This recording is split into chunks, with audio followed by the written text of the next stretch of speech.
Hello, everyone. My name is Matthew Frailey, founder of BreakpointTrades.com. I founded it back in 2003 to provide advanced technical analysis, market commentary, trade ideas, and advanced mechanical trading algorithms, such as our SPY and mean reversion systems with about 90% winning trades, and of course, our amazing KISS systems, which have knocked it out of the park.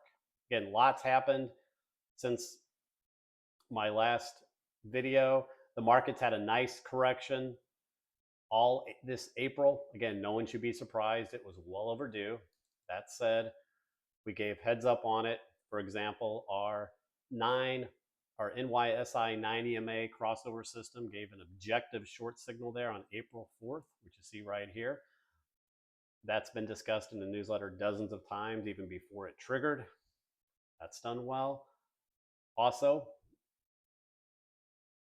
our KISS trend following systems have done their job excellently. Here's the S&P 500. Our KISS system went long just a couple days off the lows from October 31st. Held that trade, raised the trailing stop all the way up.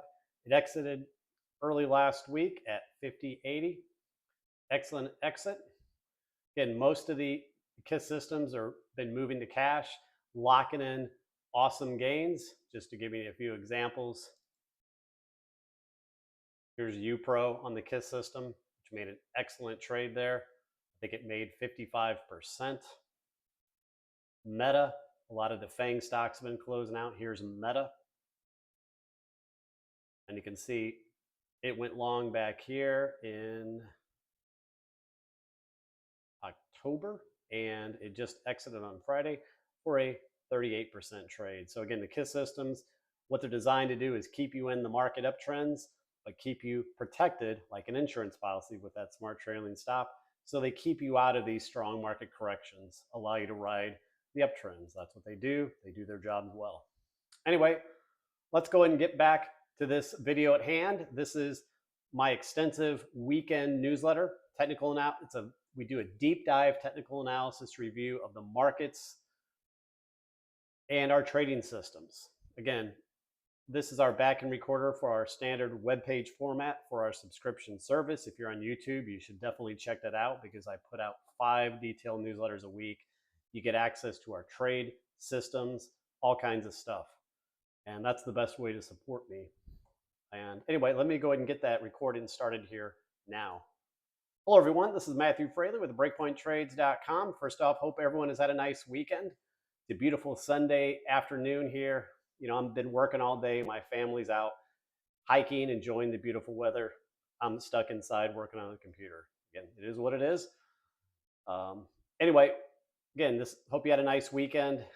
This is my extensive technical analysis review of the markets and trading systems, and it's Sunday afternoon, April 21st.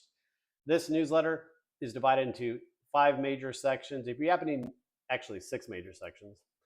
If you happen to be new here, these weekend newsletters tend to be quite comprehensive, sometimes 100 charts, sometimes almost an hour. But again, it's basically a site for, technical analysis nerds, people who nerd out on technical analysis and trading. This isn't a dumbed down website, for TikTok where you have to make the shortest time to keep people's, short attention spans focused. No, if you're into technical analysis and you're not nerd out, this is the place. Anyway, this newsletter is divided into 6 major sections. Again, the first thing we're going to discuss is our trading systems, our KISS systems, which have done their job very well, as I just stated, and of course our SPY and ES mean reversion systems, which have been starting to scale in long on this pullback. Then we'll move into the general market analysis. We'll do a top-down approach from the monthly, weekly time frames down to the daily and intraday time frames. We'll look at all the major indexes. We're also going to look at the FANG type stocks, the big cap tech stocks like NVIDIA, Microsoft, Meta, Amazon. Also some inverse ETFs that I've had here over the last several weeks. FNGD, that's the inverse ETF for FANG stocks. SPXU, inverse ETF for S&P 500 and SQQQ. Those have all given excellent trades. Congrats if you took those triggers from my videos or newsletters. Then we're going to look at some major indicators like the VIX, our systems. We'll look at the bond market. We'll also look at the yield curve. We're going to look at major sectors, and we're going to follow up with the US dollar, commodities, precious metals, GDX, and of course, crypto. Again, the market, like I said, has had a very nice correction in April over the last 3 weeks. No one should be shocked or surprised. This was long overdue. We had many warning signs. Again, market had one of the longest sustained rallies in history. So again, everyone knew it was due for a correction, right? You know, the recently some of the geopolitical Israel, Iran helped fuel things. But again, this charts were vulnerable and set up for a sell-off anyway. 3 weeks ago, our NYSI 9 EMA system gave an objective short. We had bearish breaks in symmetry and structure for the major indexes like the S&P 500, IWM, and the Dow, and the Qs occurred later. We also had a rare exhaustion mean reversion short a few weeks ago. Those are extremely difficult to trigger. They only occur after a very extended market uptrend where basically prices are exhausted and due for a sell-off. And that gave you kind of an early warning sign as well. Okay. For the week, the S&P lost 3%, NASDAQ lost 5.5%. So that area is getting hit the strongest recently, and IWM small caps lost 2.8%. The Dow actually closed flat. Okay. Short term, we are quite oversold here, and barring some Iran attacking or whatever, I think we're going to likely see an oversold bounce any day. The market's down 6 days in a row, so we are getting quite stretched. Mean reversion bounce anytime. Again, we've had also substantial moves in many of these commodities: gold, silver, DBA, agriculture has been crazy, copper. Just go to the grocery store. Again, everyone knows it. Inflation's much higher than what the Fed states. We all know that. Everything's essentially doubled. Okay. And let's go ahead and get started here. So first off, let's talk about our systems. So the KISS systems, guys, like this image here, this is on the S&P 500 KISS system. It's done its job, keeping you in the uptrends and out of major corrections. Look at this, just a thing of beauty. It was long last year in the springtime until early August. Then it had a little minor losing trade there in September. And then it went long just a couple days off the lows in October. Set an initial stop at the lows around 4,100. Raised that stop over time, allowed you to ride that uptrend entirely. It got out last Monday there. Made nice gains. And it's been out in cash. So excellent system. If you use this for your 401k or stuff like that, you've been able to avoid the last week's sell-off. Again, that's what the systems are designed to do. Keep you in the uptrends, but give you that protective stop, kind of like having life insurance, right? And keeping you from sitting through major market corrections. That's the beauty of the KISS systems. Let's look at some others. Here's the QQQ KISS system. It actually exited on Friday. Okay. Had a really nice trade. It is flat, but it made nice gains on that. Let's look at a few others. Here's the UPRO. This is right from the website. That's the leveraged ETF for the S&P. And I think this made about 55% from the entry there in early November. And about a week and a half ago, it exited. So excellent trade there. Here is the KISS systems from the table on the website. Again, if you haven't been there, you go to the system section, KISS STS tables. We also have our mean reversion systems and other stuff there. But you can see on the BPT basket, again, we have these various baskets. I'm not going to go through all those. Here's the BPT basket. Most of the stuff in the basket is actually in cash now. Most of the indexes, everything else. Here's what went to cash on Friday: NVIDIA, Meta, Amazon. And again, the system all locked in nice gains. For NVIDIA, made about 53%. Meta, it locked in about 38%. For Amazon, it locked in about 31%. Looks like it just went long Mara on Friday. Let's take a look at some of those. So here's Meta. From the KISS systems, it locked in about 38% gain on that trade. You can see where it went long back there in October. Set it stop, moved it up over time, kept it wide enough, finally exiting on Friday. Nice trade. And here is Amazon from the KISS system. Nice entry back there in October. It exited on Thursday. Nice gain, up 31.5%. Here's another one, RSG. I'm showing you this because this has been, it's still long. This one went long back in, I think it was, I can't see exactly that date. But anyway, it went long back in the fall. I think it was September, and it's still long. In fact, last week you had a kind of a low risk entry because your stop is tight. Trades up 28.2%. Here's a standard stock charts version of RSG. So the KISS, just to give you an idea, the KISS system went long right here. Yeah, so mid-October. See that? It's been long the whole time. It's still long. It's got a real tight stop around that higher low. But you can see the pattern actually looks pretty good. I wouldn't be surprised if this pops to a new high, but the KISS system is still long. Just an excellent example. Moving on to the other systems. So our mean reversion systems, remember, they're opposite to the KISS systems. While the KISS systems they're long only, they stay in uptrends, and then they stop out and they don't ride downtrends. The KISS system, or the mean reversion systems, are different. They're in cash most of the time, and when the market starts selling off, they look to buy a pullback in the market. Sometimes they're a little early, all right? But we've had our mean reversion systems trigger on SPY and ES futures. As you can see here, we have various open subsystems. Some of these are in 2 and 3 entries now. Because we're seeing that quite a few of these systems are in 2 or 3 entries, we're likely to see some sort of mean reversion bounce, I think, this week. Okay. Some of these have very high statistics, such as our CCI system.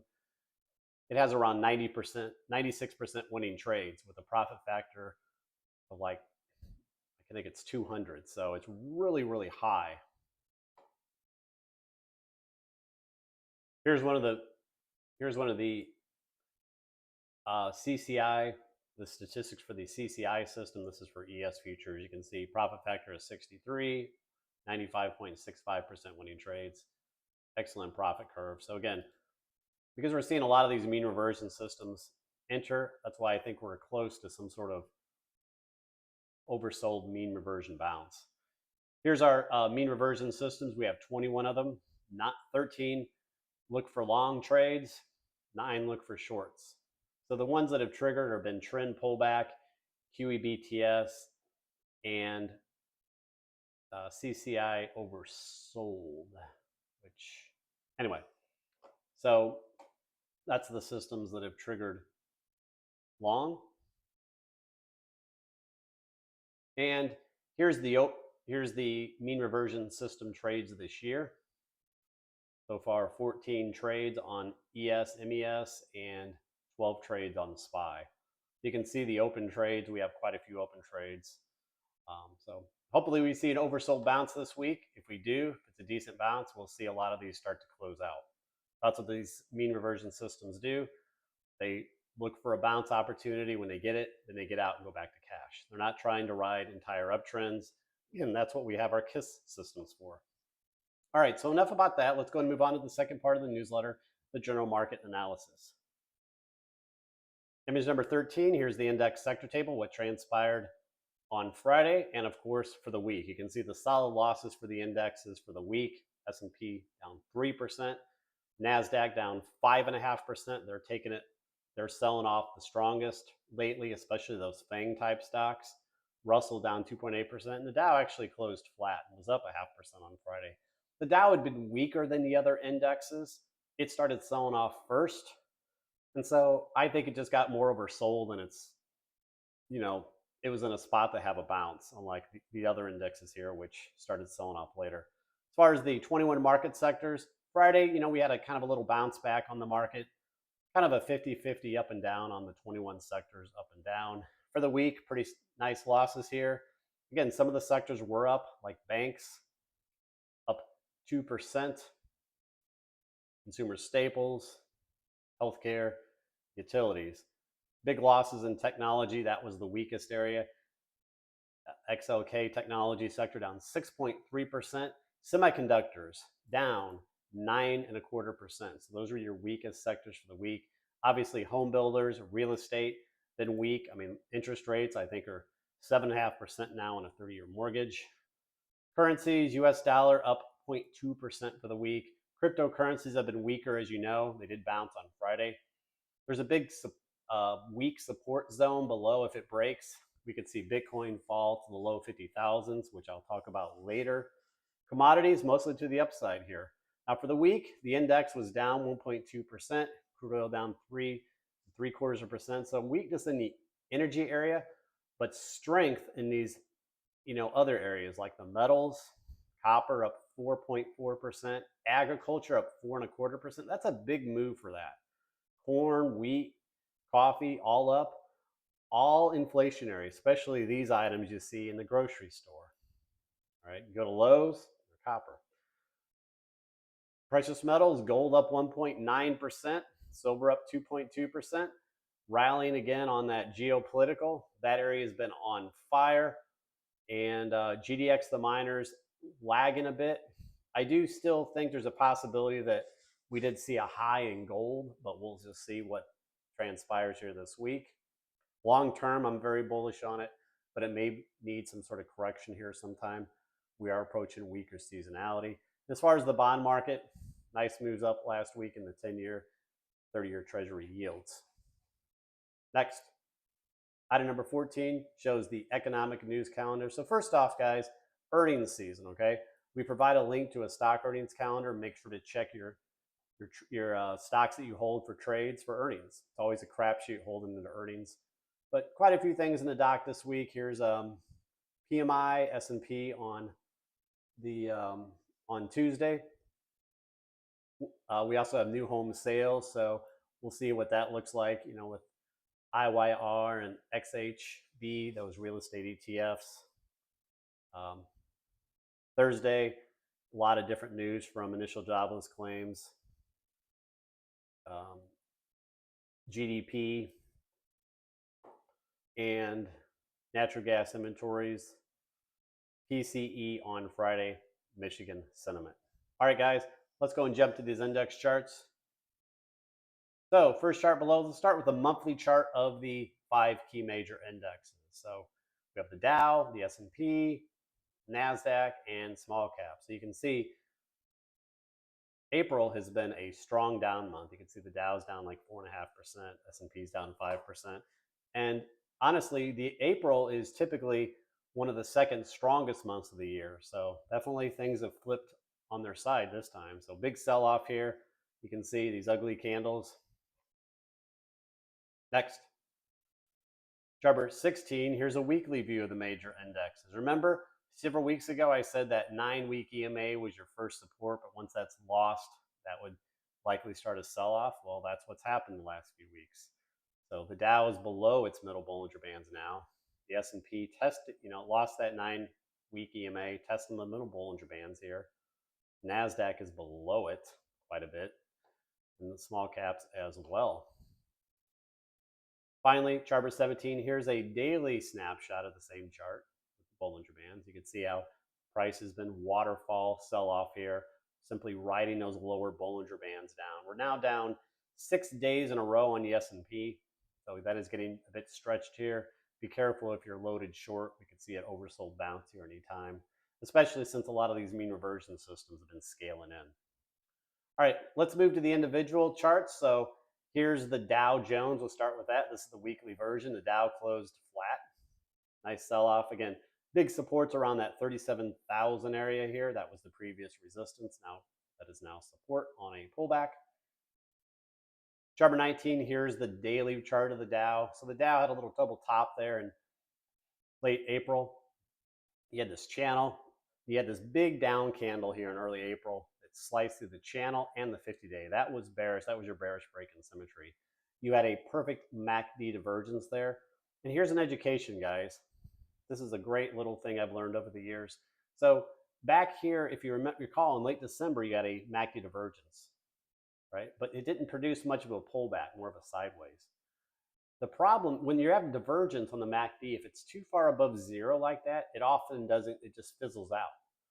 Your strong MACD divergence that really gives your pullback sell-offs are when the MACD, that second hump, is recycled closer to zero like you see here. And of course, then we sold off.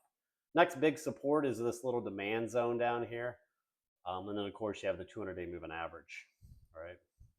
Another good signal was the 60 stochastic. It had remained embedded above 80 for a long time. It also finally lost that in early April.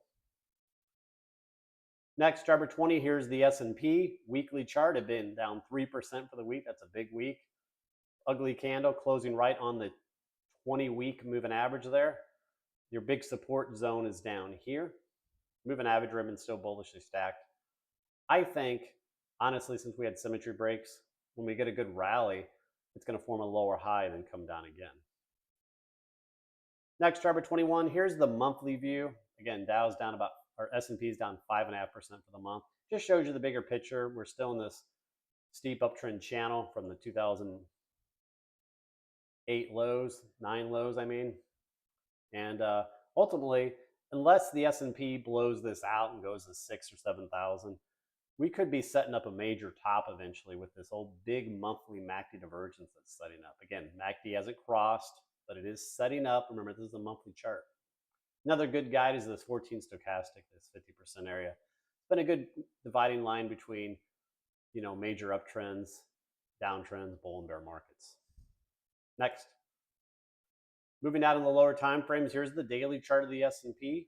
Again, hell of a rally from the October lows, as you know. The largest pullback in the uptrend was about 130 points there.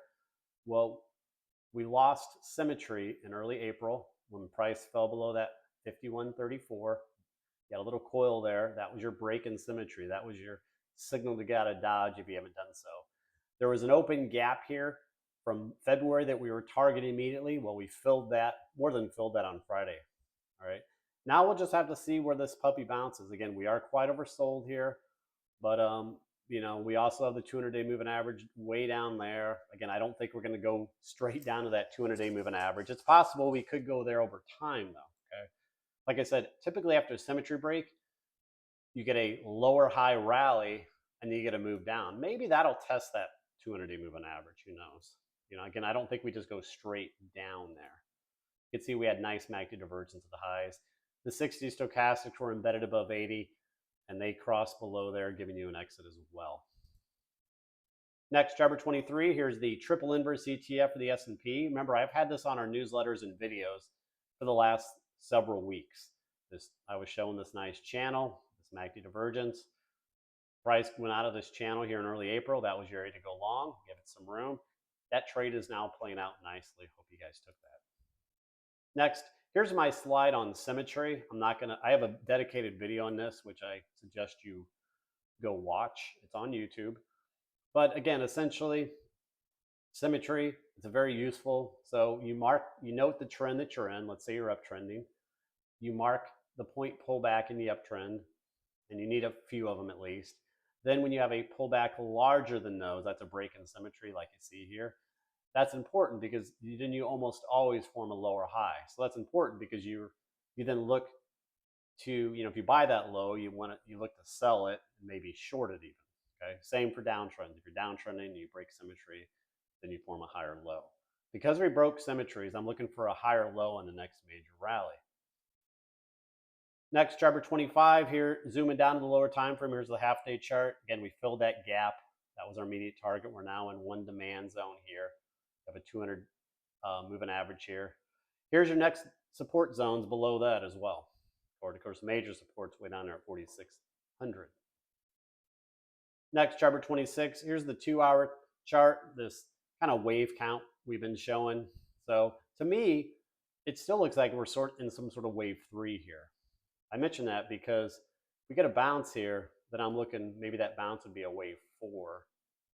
Then you come down in a 5, and then maybe that's your better bottom. Who knows? Next, driver 27. Here's the 60-minute chart. Again, we had a couple of these gaps, which were filled last week, as you can see, and that last gap was more than filled. We do have some MACD divergence here. My concern is the MACD is still well below 0. Remember my comments about that. Finally, chart number 28, here's a 15-minute chart. Short term, you see this steep channel. So this is something to watch immediately. If we can break out of this channel come early this week, maybe that'll start some sort of oversold rally. Chart number 29, here's those 4 time frames with our custom indicators. Like I said on the daily, we lost that ATR last Friday, and the cycle support, we're below the ATR on all the time frames now, and moving average ribbons are getting pretty wide, so we'll see if we can get a mean reversion bounce soon. Next, moving on to the triple Qs. Here's the triple Qs weekly, down 5.4%. Ugly move. So under this wave count, again, I've had this chart since early last fall. You have this nested 1, 2, 1, 2. I've been counting this high as a wave 3 of 5. So I'm looking at this as a wave 4 correction. This would suggest that this is the correct count. The next rally will form a lower high. Remember the symmetry break? Then another move down, maybe into this big demand zone. Then you get one more pop to a new high. And you know what? That may end the bull market. I'm going to go ahead and throw that out there. That would probably likely bull market would end on that. Next, chart number 31. Here's the triple Qs daily. Remember, we had that tight coil. The problem is this could have broken to the upside. The problem is whenever you could see how the moving averages had flattened out. 20 MA, the 50. Whenever that happens, you're more vulnerable to your sell-off. When those moving averages have these, like the 20 and 50 have these 45-degree slopes, you typically don't get strong sell-offs. Okay, it's when they flatten out like this, guys, is when you're more vulnerable to a sell-off. So there's another education. But it lost that coil, broke symmetry. There was a support here. It lost that as well. There's also an open gap here. Looks like we just got into that. You have the 200-day moving average below. Next. Chart number 32, here's the SQQ. That's the triple inverse ETF for the Qs. Remember, this has been a long on our watch list. It triggered in early April. If you stayed in it, you've been rewarded. Up 6.4% on Friday. You can see how the moving average ribbon had been bearishly stacked during that whole downtrend. You see how it was starting to pinch there? When it's pinching, that's when you get your big moves, which it's doing now. Chart number 33, here's the half-day chart. You can see the same pattern as the daily. See that moving average ribbon curled down, gave a great sell. Here shows these open gaps. We filled this one. We also filled this next gap. There's another one below here, right around that 38% fib. Actually, yeah, right around that 38% fib. So that could be maybe immediate target if we have some weakness, say on Monday. Next. Chart number 34, here's a 2-hour view, just again, fractal, just showing you the same patterns. You can see that gap, and you can see the next one below, right around that 408, 407 area. Again, moving average ribbon is pretty wide here, so we could see a bounce anytime. But again, if we get a bounce here, guys, I'm expecting it to fail. Maybe then we get another sell-off. Look at the MACD. There is absolutely no divergence here, okay? So I'm looking for a bounce here that will fail. Next, chart number 35, here's the 15-minute chart, just like in the S&P. You can see this steep downtrend channel. You have a little MACD divergence. It is pretty far below zero, though. So this is something to watch early this week. And finally, chart number 36, here's the 4 time frames with our indicators. Again, we're below the ATR on all these time frames. And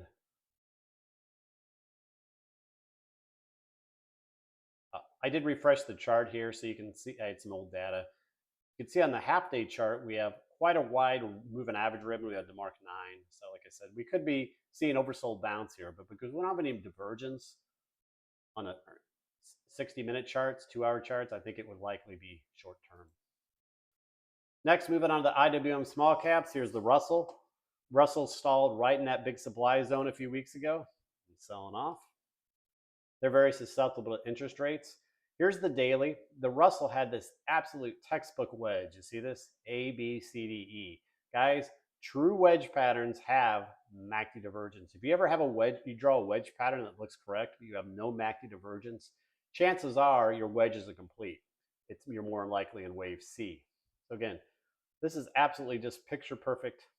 Let's see, A, B, C, D, E. Just beautiful. Okay. Anyway, played out, sell off. Again, congrats if you caught this short. Now, it is into a demand zone. You have the 200-day moving average here. So this may be nearing an area for a potential bounce. Chart 39, here's a 2-hour view.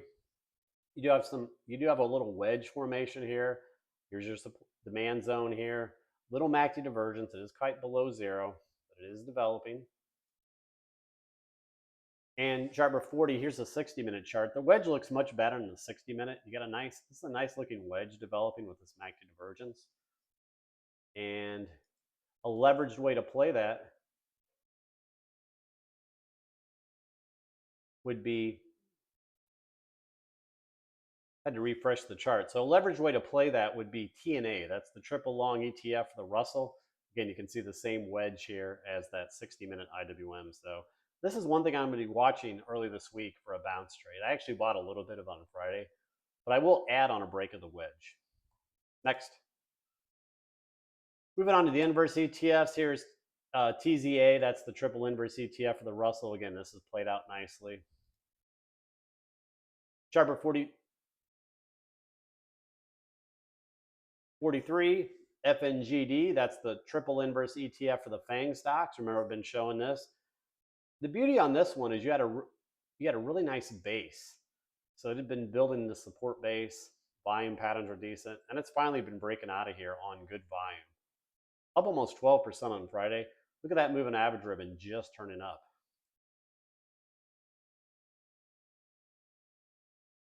Looking at some of the individual FANG stocks. So here's NVIDIA. So NVIDIA was still kind of hanging around that 50-day moving average. The hope for the bulls was that it was going to bounce off of here, but that wasn't to be the case. Instead, down 10% on Friday. That's a massive move on NVIDIA. That did not help the market. Now it's around this 38% fib. Could be a little support in there. There's also an open gap if you look back here in February, down around the 50% fib. That could be a target over time, but that is not helping the market. Chart 45, here's NVDD. That's the inverse ETF for NVIDIA. So if you can't short, you're in a tax-free account, this would have been the way to play it. This is my immediate target up here around the 14.5 to 15 area. Again, this has been on the watch list for a while, guys. Chart 46, looking at these other FANG stocks, here's Microsoft. Again, all these have been selling off. Remember, the KISS system is closed out of all these for nice gains. Microsoft moving down. Here's the next kind of support area down here. And of course, the 200-day moving average. Chart 47, Meta. You had your series of higher lows. If you're using the higher lows as a stop, you'd have closed out on Friday. Also leaking oil, well below its 50-day moving average now. Chart 48, here's Amazon. Also broke its channel, uptrend channel last Thursday. Big sell-off on Friday. Next demand zone is right here, and then there's an open gap from early February. Those could be magnets over time. You can see the MACD divergence at the highs. One that's been holding up better is Google. Still hanging on to support here, but if it loses this little support, then I think it moves down and fills this gap from March. Looking at some other stocks, here's AMD, Advanced Micro Decision. Lost that support there over a week ago. It's now into this first support zone. If it loses this, the next support zone is the demand zone from January, which happens to match the 200-day moving average. That could be a target here over time. Maybe a good area to buy some down there. Let's look at Tesla. There's Tesla. I hope no one has the Cybertruck. I think they recalled all of them for a pedal issue. Anyway, Tesla broke down from that coil. Let's look at the other time frames. Tesla's getting a lot of trouble. Here's a daily. Remember, this open gap was a target of mine, which has now been filled. Heck of a haircut from around that 300 mark last year. Been cut in half, 50%.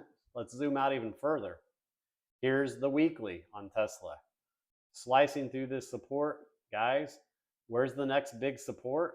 Honestly, it's not down here to about 110 to 120. Honestly, I wouldn't be surprised if it goes there. Given all the headwinds that they face, got a recession coming, which I'll talk about in a little bit. But anyway, doesn't look good. All right, that does it for the indexes and the big cap tech stocks. Let's move on. Look at some of our indicators. Here's the VIX. So the VIX has been getting out of its upper Bollinger Bands, coming back, going out, coming back. Usually the first major time it goes out its Bollinger Bands, and that ends up being short-lived, and it goes out a couple more times. You can see on Friday it was out, but had a big black candle closed back inside. It was options expiration. One thing I want to point out, here's the correlation to the VIX to the S&P. It is now uncorrelated to the S&P here short term, and sometimes that's when you get your market inflection. So that would maybe suggest we're close to a bounce here. Chart 55, here's the VIX on the weekly.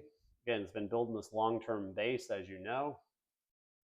Chart 56, here's our NYSI 90 EMA crossover system. Remember, I was showing this all through March. It gave an objective short signal there in early April. It confirmed on April 4th, going below that candle low. It's been an excellent short signal. You can see it's a mechanical system that I've been sharing with you. Chart 57, here's the BPSPX system. It uses the 9 and 20 MAs. This also gave an excellent short signal there in April. Overall, this gives excellent sell signals and buy signals as well. Nice buy signal in early April. Again, like this little bearish cross here, you would have filtered it out. You never got a confirmation here. Next, here's the NASDAQ and S&P with the McClellan oscillators, the NAMO for the NASDAQ and the NYMO for the NYSE.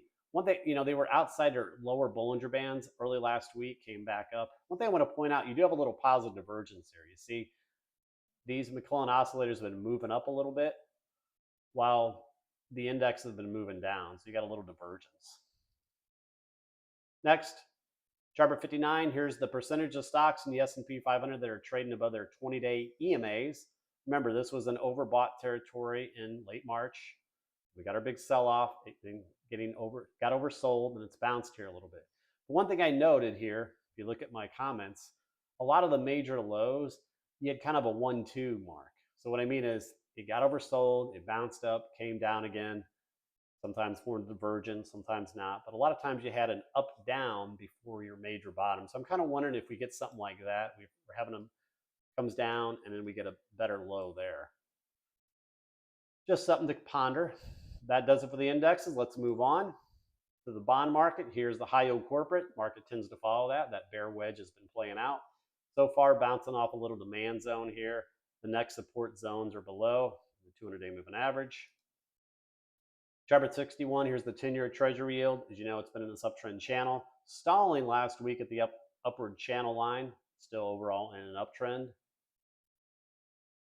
Chart 62, here's TLT 20-year bonds. Remember, they have the opposite chart.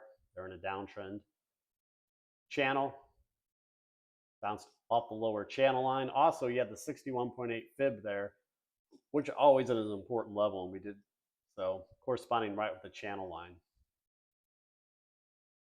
Next, chart 63, here's the yield curve. As you know, the yield curve is still negative. Now, it has been trying to curl up here a little bit, but this has been inverted over 500 days now. It is very extended now. A lot of the media, CNBC, if you want to throw them, they got all their commentary, commentators on there. They're gurus. And they're all like, oh yeah, we're going to have a soft landing, guys. No, we're going to have a recession. No doubt about it. You can hold me to that. Okay, it's just a matter of time. In fact, let's take a look at the next image. So this image is from Game of Trades. By the way, that's a great name. It's a really cool name. Wish I had something like that. But Breakpoint Trades is a pretty neat name too. Anyway, yield curve, he actually takes us back to the 1920s. So what he shows here is the yield curve has been inverted for over 500 days. We've only seen this 3 times in history. 2007-8, okay? Right here. We saw it in 1973-74, 1927, 1929. And, all those led to 50% market corrections. So guys, a recession is coming, okay? It's just a matter of time. And, I hope we don't see one of those 50% stock market moves down. But honestly, would it surprise me? No. Think about all that's going on with the inflation, the monetary crisis. I mean, the mounting debt. I'm scared about what's going to happen. The way to protect yourself, guys, and you really should, don't take on any um, unnecessary debt. Try to keep don't have high credit cards. Don't make a bunch of big purchases. Have some gold, silver, some Bitcoin if you want that. But really, again, be careful out there, please. All right, let's move on to the market sectors. Look at some of these. So here's XLK Technology. Again, nice sell off from that pattern last week. Now there's a gap here. We're filling that essentially. We're right at the 38% fib. 50% fib and roughly comes in around that 200-day moving average.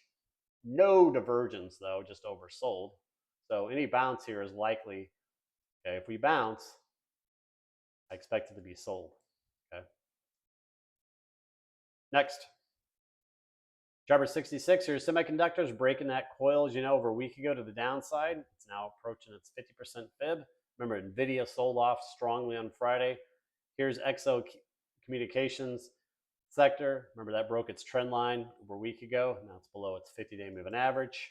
It's holding up better than the other ones. Here's XLI Industrials, also below its 50 days slightly. Jabber 69, here's biotech, down around its 200-day moving average. Could be maybe a low risk area to look for a long, perhaps. Get a trigger. Jabber 70, here's materials, around its 50-day moving average. Jabber 71, here's real estate, broke down from that coil. Again, as you know, real estate's been hitting hard, especially with those rates. No one should be surprised. Here's the home builders, same deal. They've been selling off. Financials, they sold off, broke that steep channel. Bouncing back, now testing the underside of the 50-day moving average. That's your resistance. Energy market, also, you know, that was on fire, but it got overextended, pulled back, bouncing a little bit on Friday. And oil services pulled right from resistance, but this one looks a little more interesting to me, bouncing off the 200-day and 50-day moving averages for now. Next. Jabber 76, here's the US dollar. Flat on Friday, had a nice pop out of there. You got overhead resistance here. We'll see what this does this week. Jabber 77, here's the Japanese yen. You know, it's been in this ascending triangle pattern. Broke down last week, 2 weeks ago, following through. Looking at the crypto market, here's Bitcoin. Remember, broke that quote to the downside, bounced off some support. But guys, if Bitcoin were to lose this 60,000 area, you got a big thin zone. Look at the volume by price. It's very tiny. There's no support here until you get to 54,000. Here's a better way to look at it. This is the 4-hour chart, 240-minute.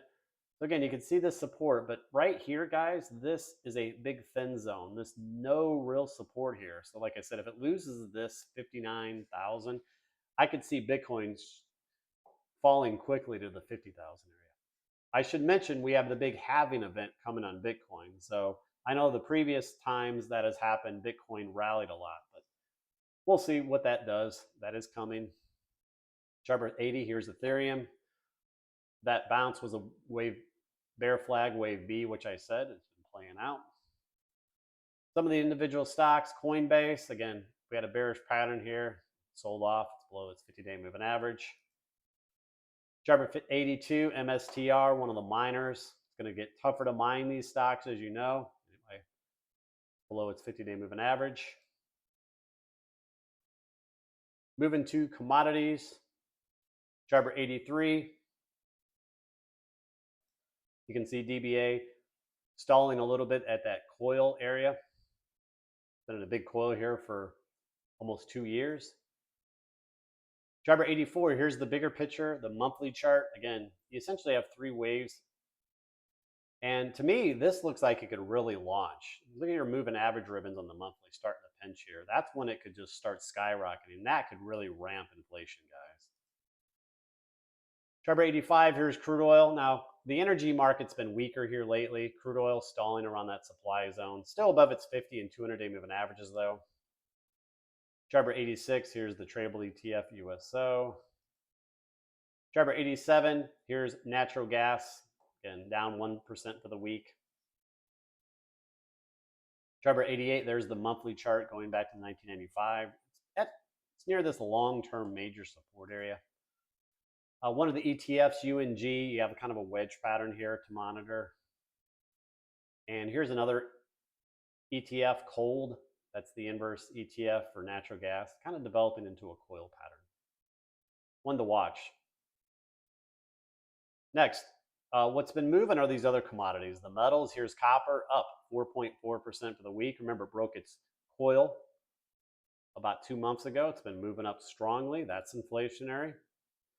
Jarbor 92, DBA, up 2.25% alone on Friday. You don't think this is an inflationary? We went long back in January here. That is one hell of a percentage move. Look at this. This MACD divergence is about to be blown out again. Here's the weekly, up 4.25%. This cup and handle pattern I made back in January. Look how much this has played out. Holy cow. You don't think that's inflationary, guys? Here's the monthly. Started its bull market move and that channel break in 2020. Look at this. Now, here's your next resistance areas. You are in a supply zone here. If you go through that, you get another one up here and up here. So that's your next potential. Those are your next resistance areas. One hell of a move. One I haven't showed for a while is coffee, up 5.2% this week. Nice break out of that coil. Held that support back here last year. Here's the 45-year chart of coffee. And here's the daily. All right, let's move to precious metals. Jarbor 8098, gold, up yet again, 2.25% on Friday. Now the ratio here is interesting on the weekly, still in that ratio. Longer term, this is busted out though. Jarbor 99, here's the daily. Again, it's had a hell of a move. To me, it looks more like a 3 maybe, and we get a 4 pullback. And Jarbor 100, here's the 2-hour review of the ETF. So I still think we have a potential 5 of 5 here in mid-April. And this is going to form a lower high. Again, anything goes. This could still go up and make a high, but I still think that wave count could stand. Jarbor 101, here's the monthly again. Gold broke out long-term, guys. I think it's going to go up to the 3,000s. But again, we are going to get a pullback. Good pullback will be a buying opportunity. Okay, should be obvious. Jarbor 102, here's silver. Been moving up nicely. Remember, broke from this ascending triangle pattern several weeks ago. Continues to hold that 9-day EMA. Here's the weekly. Had a perfect textbook ABCDE coil that it busted out. Long term, here's the monthly chart. I expect broken out of a 4-year coil. I expect silver to go up into the 40s, probably even test that 50 over time. Now, short term, as silver does pull back, one way to hedge is the ZSL ETF here, and kind of a coil. Jarbor 106. Again, some of these stocks have pulled back, like AG. Remember, this is a long idea I put out several weeks ago on this big weekly wedge. It's pulling back. So it'll now be lower risk to be buying, scaling into it on a pullback here. Here's the daily. Nice pullback. I bought a little bit on Friday. I might be early. I'm not going to go into the other individuals. Let's look at GDX, the miners. Here's the weekly, up 0.9%. We broke out of that coil about a month ago. The next longer term resistance is the downtrend line from the 2020 highs. Jarbor 109, here's the daily. Again, you can see that last pullback did bounce off this area, which became support, was previous resistance. Heck of a move from that trigger from March 1st. Here's the 2-hour view on GDX. I added some fibs here. It's possible we see a little lower high here, perhaps. It's something to monitor. Here's our GDX system based on the BPGDM Rinco. Gave an awesome buy signal on March 1st there. Again, this is up in the overbought territory. The time to load up on these stocks was back here, not here unless you get a good pullback. And here's those BPGDM signals on the standard GDX chart. Again, they're not going to ever catch the tops and bottoms, but overall you can see they've done a damn good job catching maybe 70% of the trends. Okay. All right, guys, that'll do it. Again, I hope you all had a nice weekend. And let me look at futures here because I think futures are now open. So ES futures are up 12 points. We'll see where they go overnight and in the morning on Monday. Enjoy the rest of your evening. Thank you for all your support. And please like, subscribe our YouTube videos. that helps us out. Take care.